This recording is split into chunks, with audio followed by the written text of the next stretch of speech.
Добрый вечер, уважаемые радиослушатели и телезрители. На волне ТТМ Саха Радиото и на телеканале НВК Саха программа «Якутск сегодня». За режиссерским пультом Мария Новгородова и Николай Слепцов, у микрофона Эдуард Рудых. Сегодня мы поговорим об уникальном шансе для жителей Якутии, которые находятся в прекрасном возрасте мудрости и активности.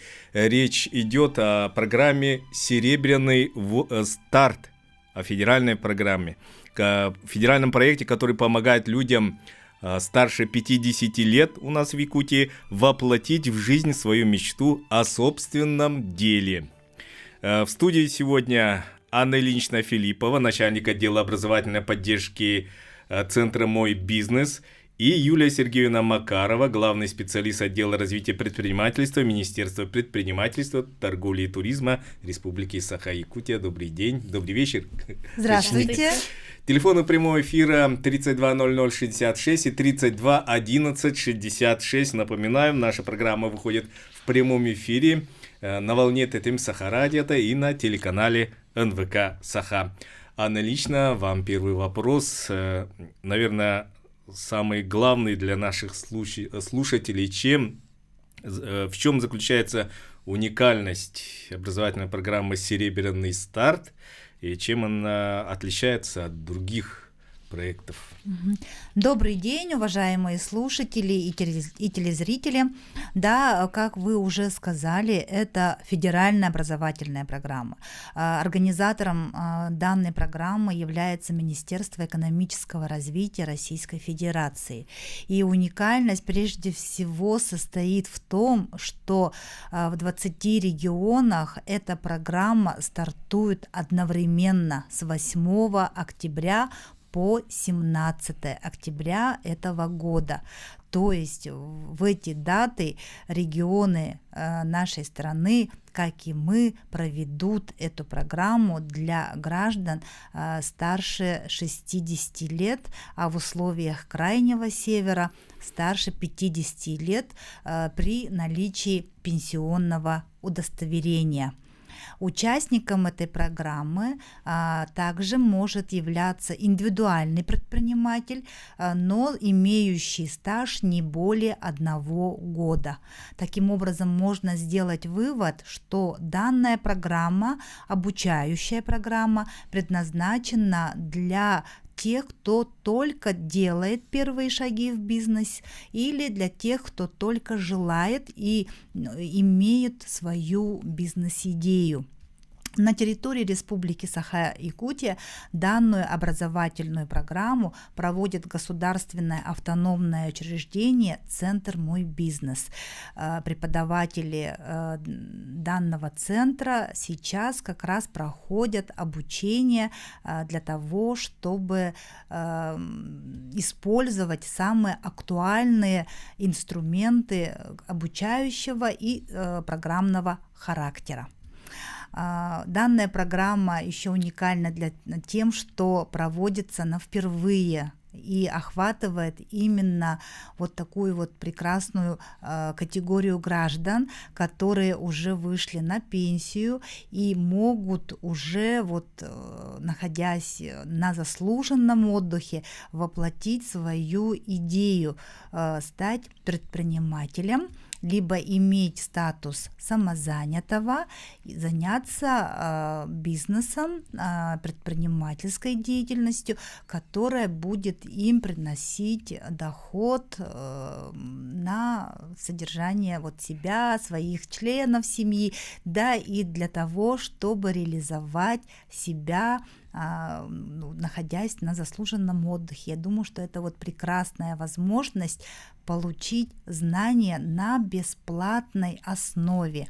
Я хочу подчеркнуть, что обучение очное и бесплатное. Обучение будет проходить в течение 10 дней. Это, еще раз повторяю, с 8 по 17 октября. Как бы даты такие, думаю, что для нас самые приемлемые. Дорога еще открыта, и в ней могут принять участие наши жители заречных улусов. Так что это вот есть такая возможность. Хотелось бы подчеркнуть, что суть программы в том, что слушатели будут знакомиться с тем, что как упаковать и как реализовать свою бизнес-идею, получить знания по написанию бизнес-проекта, по использованию современных маркетинговых инструментов. Кроме этого, смогут прокачать свои мягкие скиллы, то есть личностные какие-то особенности, необходимые для предпринимательской деятельности. Это начиная со знакомства с понятием искусственного интеллекта в бизнесе, знакомство с эмоциональным интеллектом, знакомство с самопрезентацией, как это нужно делать, каковы особенности. Ну и плюс и финансовые расчеты того, как вести финансовое планирование, когда реализуешь свою бизнес-идею. Все эти знания помогут успешно реализовать и стартовать в предпринимательской деятельности, как в статусе индивидуального предпринимателя, так и в статусе самозанятого. И надо сказать, что вот таким приятным бонусом является то, что по итогам обучения победитель по итогам защиты своих бизнес-проектов уже к концу обучения получает грант в размере 150 тысяч рублей на старте развития своей бизнес-идеи. Думаю, что это тоже неплохое подспорье. Данные финансовые средства помогут купить расходные материалы, заплатить за аренду помещения, купить инструменты, если таковые нужны, и вот как бы сделать первые шаги с этой финансовой помощью. Ну и это еще не все. Победитель имеет право принять участие в федеральном конкурсе по итогам, то есть уже там сразиться за грант в размере 500 000 рублей. Так что вот такие возможности есть. Это как бы вот такая возможность стартовать в бизнесе, наконец реализовать свою бизнес-идею. И если кто-то уже занимается каким-либо видом деятельности в виде дополнительного дохода, то это прекрасная возможность получить знания по ведению предпринимательской деятельности. Ну а если возникли вопросы уже, как узнать информацию поподробнее или где оставить заявку, то вот уже конкретные такие даты и сроки. Заявку мы принимаем до 28 сентября на федеральном портале. Нужно в поисковике набрать «Серебряный старт.рф», и вы как раз попадете на сайт этой программы. И там можно познакомиться с содержанием самой программы и найти кнопочку «Подать заявку». Нажимаем кнопочку и оставляем о себе самую необходимую информацию о себе и о своей бизнес-идее. Еще раз повторяю, до 28 сентября есть такая возможность. Но лучше, конечно, поторопиться, не откладывать на долгий ящик и до 26 сентября успеть подать заявку. После этого мы проводим отборочный этап, и из подавших заявку отбираем 20 участников, которые уже примут в очном обучении с 8 по 17 число.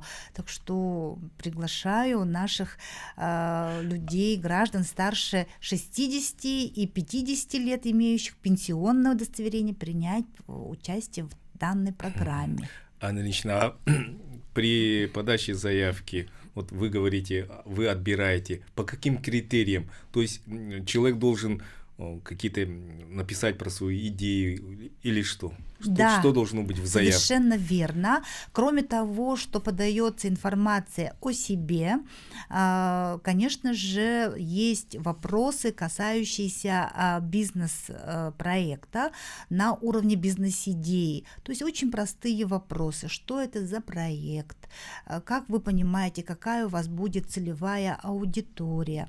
Кого вы видите конкурентами? Какие есть понятия финансового планирования? Есть ли у вас? То есть вот такие небольшие вопросы, которые нужно заполнить, и на основании прямо в строчках, есть, да, наводящие есть, да? Вопросы. Так что, в принципе, можно просто отвечая на них, у вас появится полноценная заявка.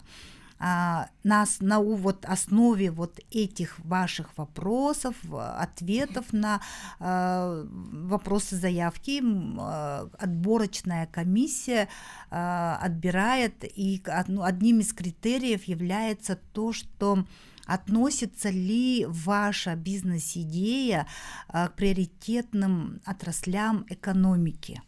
Есть такое понятие приоритетные отрасли экономики. Если кому интересно, можно поглубже это в поисковике набрать, почитать из любого юридического справочника. Ну а если вкратце сказать, это в принципе те направления, которые актуальны сейчас. Это и образование, это и здравоохранение, это и туризм, это и развитие информационных технологий, технологий связи и так далее. То есть в принципе все то, что нас окружает и чем мы как потребители пользуемся, и тем самым предприниматели, развивая эти направления, развивают нашу экономику. То есть, если человек, когда подает заявку, он, в принципе, отвечая на вопросы, которые уже заготовлены, да, у него обязательно ли должна быть бизнес-идея, или, может быть, так просто для интереса, поучаствовать, а потом вдруг выберут? Ну, знаете, конечно, желательно, чтобы была бизнес-идея, хотя бы просто видение направления, чтобы понимать, что человек, гражданин, который подает заявку, был готов, так как идет все-таки определенный конкурс среди заявителей, подавших заявку, и, возможно, те, кто прописал ответы в строчках, конечно, имеет преимущество при отборе. Да, так как члены комиссии смотрят и оценивают именно заочно. А что оценивать? Конечно же, оценивают то, что человек написал о своей бизнес-идее. А вот расскажите, пожалуйста, как будет проходить обучение? Какие направления будут в процессе обучения? Обучение проходит очно, то есть человек должен приехать в город Якутск, с 8 по 17 находиться здесь, в городе Якутске. Сам процесс обучения будет проходить в стенах центра «Мой бизнес» по адресу переулок Энергетиков, это где-то в районе Крытого рынка. Есть подъездные пути, автобусные остановки, так что район, в принципе, удобный. Обучение будет проходить по полдня, не целый день. И кроме того, что предприниматели получают теоретические знания, конечно, предусмотрен блок практических занятий. Плюс к этому мы понимаем, что могут возникнуть сложности с оформлением презентаций. Не всякий человек владеет этой компетенцией, поэтому мы предусмотрели, и каждому участнику, к 2 участникам прикрепляется волонтер, который будет помогать им с оформлением этих презентаций для каждого поступающего. То есть он не будет делать за него как бы содержательно, конечно же, да, а будет чисто технически переносить на PowerPoint его мысли, его видение, его расчеты по разработке бизнес-плана. Потому что у каждого будет свой волонтер. Эти волонтеры будут обозначены на нашей российской платформе добро.рф. Мы знаем, что это российская платформа по тому, как объединяет всех волонтеров России. И эти волонтеры, тоже наши волонтеры, будут там обозначены и будут иметь возможность копить волонтерские баллы. Это тоже немаловажно. То есть творить добро. Мы работаем в прямом эфире. Напоминаю, телефоны в студии 32 00 66 и 32 11 66. Сегодня у нас в гостях Юлия Сергеевна Макарова, главный специалист отдела развития предпринимательства Министерства предпринимательства, торговли и туризма Республики. Юлия Сергеевна, сегодня у нас еще одна тема – это социальное предпринимательство. Расскажите, пожалуйста, о социальном предпринимательстве, что это такое, кто занимается, сколько людей занимается, в каких направлениях осуществляется такая предпринимательская деятельность. Социальное предпринимательство, оно прямо отдельно выделенное направление в федеральном законе о развитии предпринимательства в Российской Федерации. Это значит то, что предприниматель занимается именно полезными делами, которые направлены на развитие общества и на достижение очень значимых вещей. То есть в этом направлении есть 4 категории. Охватывает и трудоустройство, и поддержка предпринимателей с инвалидностью, и предоставление социальных услуг, наоборот, гражданам, и другие иные полезные цели, то есть как детские сады. Можно? И это наверняка такая категория, которая уже, наоборот, с другой стороны смотрит на пожилых граждан. Первая категория социального предпринимательства — это те предприниматели, которые, наоборот, трудоустраивают и инвалидов, и пенсионеров, и предпенсионеров даже при соответствующей справке, участников СВО, ветеранов, малоимущих граждан и такие иные социально незащищенные категории. И есть еще подкатегории — это социальные предприниматели, именно индивидуальные предприниматели с инвалидностью. Это, наверное, даже с этой стороны более ближе к пожилым гражданам, потому что в силу прожитых лет очень многие бывает такое, то, что они уже приобретают инвалидность и тоже могут к нам отдельно подаваться. Вторая категория — это те предприниматели, которые реализуют услуги и продукции, которые предоставляют ими тоже социально незащищенные граждане. То есть это может быть бабушка, которая изготавливает разные сувениры, и магазин закупает у нее продукцию и перепродает. Это уже тоже считается соцдеятельностью. Например, массажные кабинеты, которые слепых набирают, и они массажируют, и это уже тоже соцдеятельность со стороны предпринимателя. А третья категория — это конкретно те, которые социальные услуги оказывают гражданам, то есть обеспечивают их уход на дому, например, предоставляют социально-медицинские услуги, реабилитация и тому подобные, протезирование может быть тоже входить, а также обучают, то есть образовательные услуги для взрослых граждан предоставляет именно тоже пожилым, инвалидам, многодетным родителям, одиноким родителям. И четвертая категория, она уже более смешанная, направлена и на психологическую поддержку, и детские сады все туда входят, уход за детьми, выпуск книг, просветительских книг, волонтерская деятельность, то есть если она сопряжена именно с предпринимательской деятельностью, и такие вот иные категории. Вот по нашей части мы сейчас в рамках нашего национального проекта «Малое и среднее предпринимательство» предоставлялась грантовая поддержка до 500 тысяч рублей в течение 4 лет предоставлялась с 2021 по 2024 годы, и субсидии тогда получили более 120 социальных предпринимателей. Сейчас самое максимальное количество достигало 190.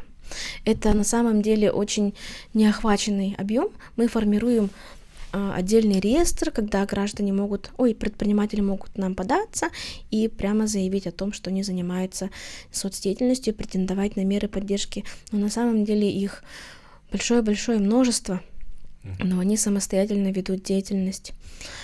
И вот среди мер поддержки, наверное, самое значимое сейчас и действующее сейчас на постоянной основе — это займы нашего государственного фонда развития предпринимательства. Под льготную ставку могут получить займы и поручительство также для развития своего бизнеса. И также на самом деле в этой отрасли очень важна популяризация. Спасибо. Сейчас мы прервемся на рекламный блок, а далее продолжим нашу программу.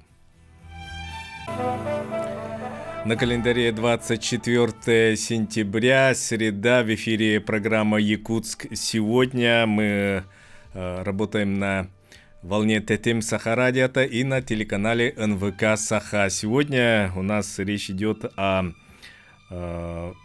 федеральном проекте «Серебряный старт», о региональном этапе этого проекта и о социальном предпринимательстве. У нас в студии Анна Ильинична Филиппова, начальник отдела образовательной поддержки Государственного автономного учреждения Республики «Центр Мой бизнес», и Юлия Сергеевна Макарова, главный специалист отдела развития предпринимательства Министерства предпринимательства, торговли и туризма Республики Саха-Якутия. Телефоны в студии 32 00 66 и 32 11 66. Юлия Сергеевна, продолжим наш разговор о социальном предпринимательстве.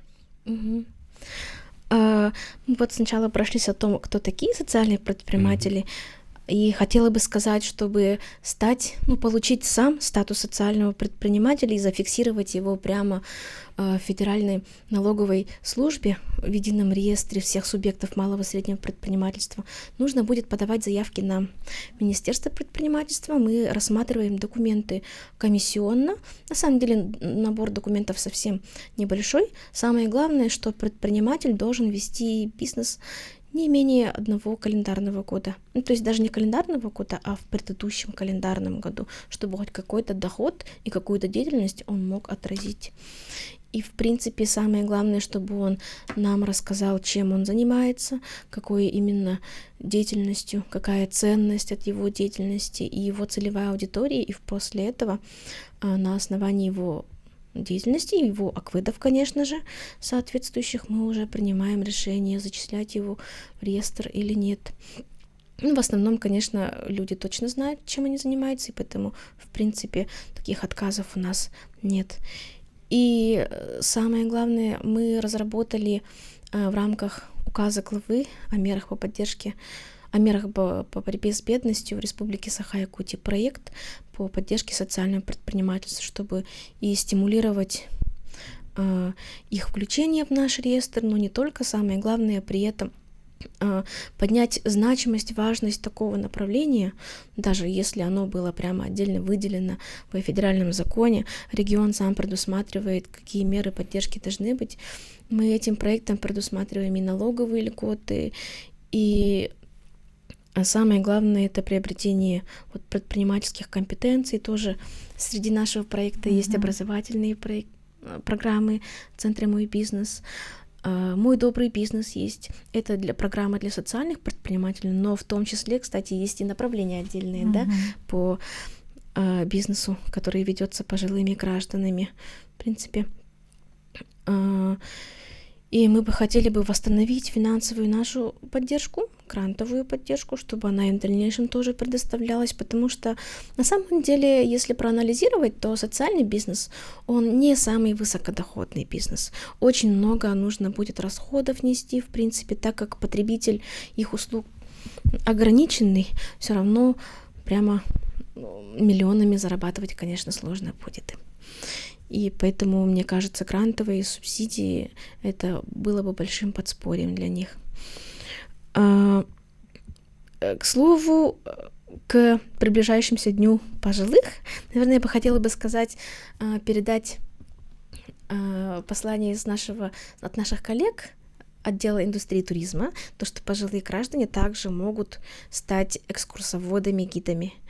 Министерство предпринимательства по линии туризма, оно аттестует любых желающих граждан, прямо присваивает категории гида, экскурсовода.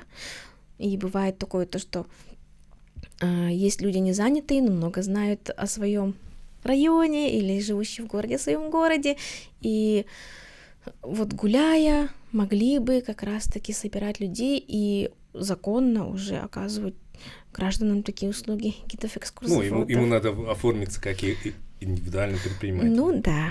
Ага. В принципе, по-моему, это нужно уточнять в отделе индустрии туризма, Министерства предпринимательства, как можно вести, какие компетенции нужно при этом иметь, и уже в дальнейшем получать такой, наверное, тоже отдельный статус. И также по социальному предпринимательству хотела бы сказать то, что, я уже говорила, да, то, что действующие меры поддержки — это все-таки информирование, это участие во всех наших проектах, которые организуются Центром «Мой бизнес» и Министерством предпринимательства. Самое главное, чтобы о них знали все люди, да. И вот среди мер фонда хотела бы отметить особо их процентные ставки. Например, для ведущих бизнес уже более года в коммерческих банках проценты выше 20%. Для всех остальных видов деятельности 13% уже в фонде, а для социальных предпринимателей 8,5%. Поэтому, в принципе, очень льготный процент, мне кажется. И для стартующих, именно для социальных предпринимателей, в фонде развития предпринимательства 7%. Это тоже большой старт, и ограничение по возрасту при этом не действует. То есть можно и уже даже те, кто прошел обучение в серединном старте, да, и в дальнейшем могут уже через фонд реализовывать свои идеи. То есть наши граждане, которые занимаются социальным предпринимательством, они должны быть заинтересованы в высокой степени, чтобы их признали социальными предпринимателями, потому что такие меры, хорошие меры поддержки существуют. Ну, это, конечно, при случае, если он тоже пенсионер.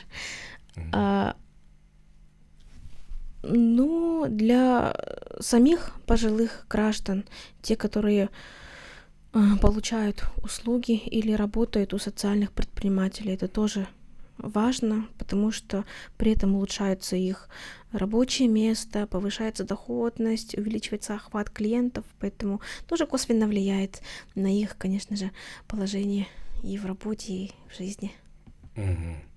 Вернемся к федеральному проекту «Серебряный старт».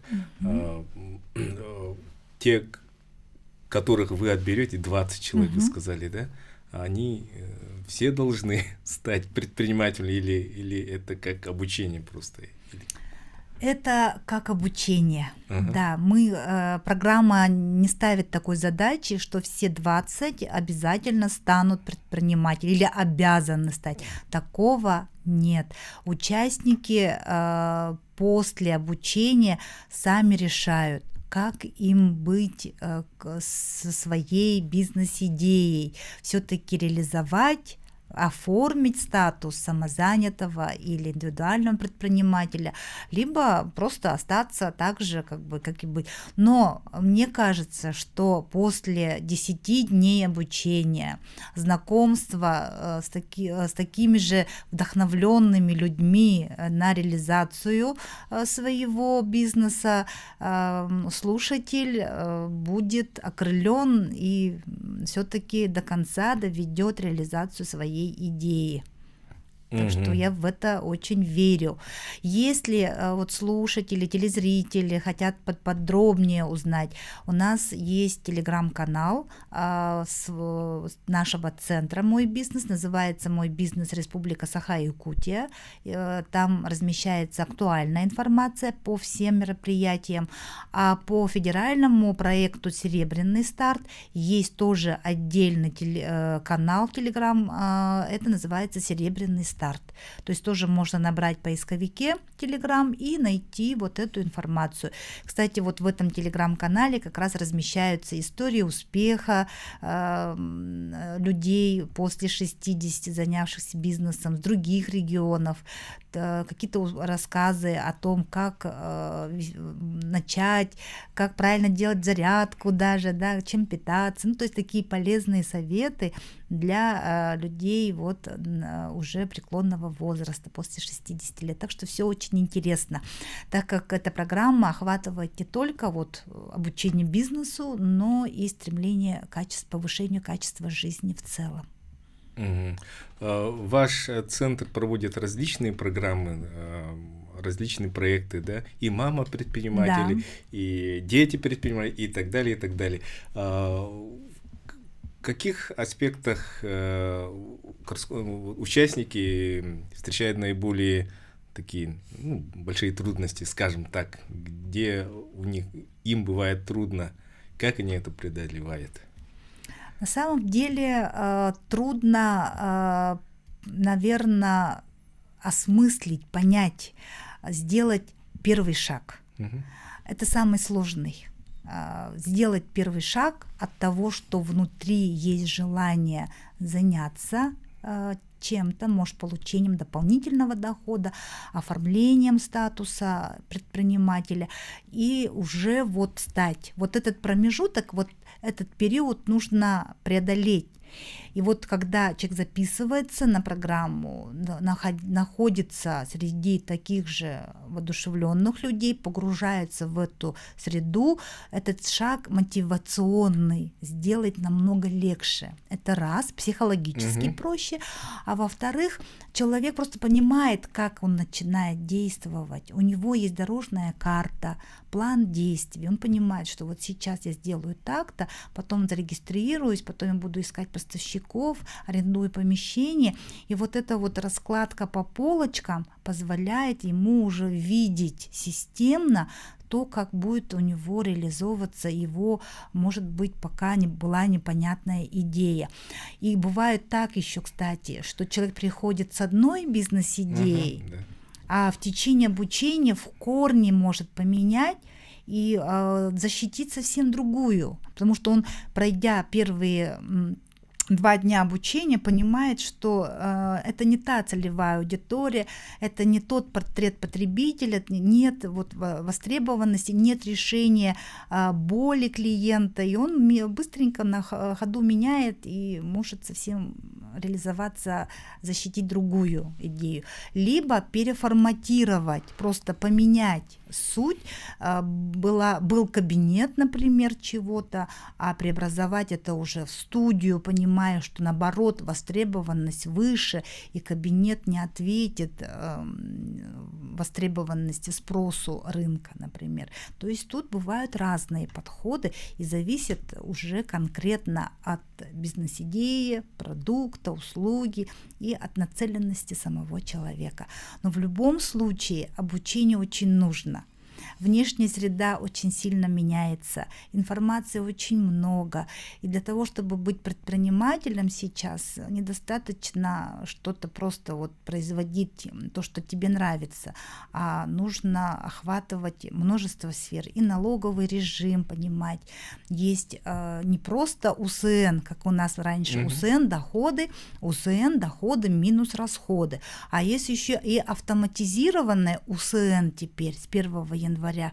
Кто знает про этот режим налогообложения? Может быть, он будет выгоден для предпринимателя вот на данном этапе вашего развития. И вот нужно об этом знать, каковы условия, насколько это будет выгодно. Далее это маркетинговые инструменты. Это те современные инструменты, которые вот сейчас существуют. Мы только-только привыкли к маркетинговым инструментам продвижения продукта в социальных сетях. Вот только привыкли уже, да, знаем, вооружились, умеем. Так теперь у нас в руках появился такой инструмент, как искусственный интеллект. чат-боты, обработка базы данных клиентов. Теперь нужно уметь владеть этим инструментарием. И только вот будучи на волне вот этих трендов, можно успешно вести бизнес. Ну и говоря о том, что надо прокачивать и свой личный потенциал, развивать свои личные качества, понимать, каким должен быть современный предприниматель, и преодолевать, если есть проблемы публичного выступления, учиться мастерству публичного выступления, если есть необходимость быть лидером, руководителем, отвечающим современным требованиям, уметь правильно управлять так называемым поколением зумеров, которые вышли на рынок труда, тоже надо этому учиться и понимать, каковы их особенности. Да. Все возрастные категории да, надо. Конечно, да. От Поэтому, молодежи да, заканчивая. если я, например, человек там старой закалки, привык, надо, сделай, то уже с новым поколением вышедших на рынок труда, может быть, такие подходы и не работают, но работают другие подходы, и об этом тоже надо знать. Видите, как много вопросов, много вызовов, на которые, в принципе, можно ответить, и обучение позволяет это сделать. Поэтому я всегда призываю все категории граждан учиться. Ну, учиться это, конечно, знаете, как-то громко сказано, может, отталкивает это слово. Лучше, наверное, говорить овладевать новыми компетенциями, которые нужны. Да. И еще раз напомним нашим радиослушателям и телезрителям федеральный проект «Серебряный старт» в республике проходит по какой из 50 лет, да, ну вот об условиях-то. Да, хорошо, еще раз, да, уважаемые слушатели, телезрители, федеральный образовательный проект «Серебряный старт», принимаются заявки на участие в нем до 26 сентября, лучше успеть, а так до 28 сентября. Само обучение будет проходить с 8 по 17 октября. Прием заявок осуществляется на федеральном портале серебряныйстарт.рф русскими буквами. Анонсовый характер информации размещен также и на нашем портале мойбизнес14.рф, а также в телеграм-канале «Мой бизнес Республика Саха-Якутия» или канал самого проекта «Серебряный старт». Вот основное резюме по этому проекту. Юлия Сергеевна, ваши слова в адрес социальных предпринимателей. Мы бы хотели знать, поддерживать тех, кто оказывает очень важные услуги, поэтому ждем ваши заявки, ваши запросы на консультацию в отдел развития предпринимательства Министерства предпринимательства. Можно мне по номеру 506-582 или прямо через приемные можно будет на меня выйти. В принципе, через центр «Мой бизнес» тоже можно будет проконсультироваться через окна, и ваши вопросы будут перенаправлены ко мне. Окна нашей консультации центра «Мой бизнес» находятся улица Кирова, 18Б. Это отдельный вход около кинотеатра «Синема». И у вас еще есть филиалы? Административный корпус у нас находится переулок Энергетиков 2А, а в каждом улусе работают наши обособленные заведующие центра «Мой бизнес». К ним тоже можно обратиться и получить полную информацию. Спасибо. Напоминаю, у нас в студии были Анна Ильинична-Филиппова, начальник отдела образовательной поддержки центра «Мой бизнес», и Юлия Сергеевна Макарова, главный специалист Министерства предпринимательства.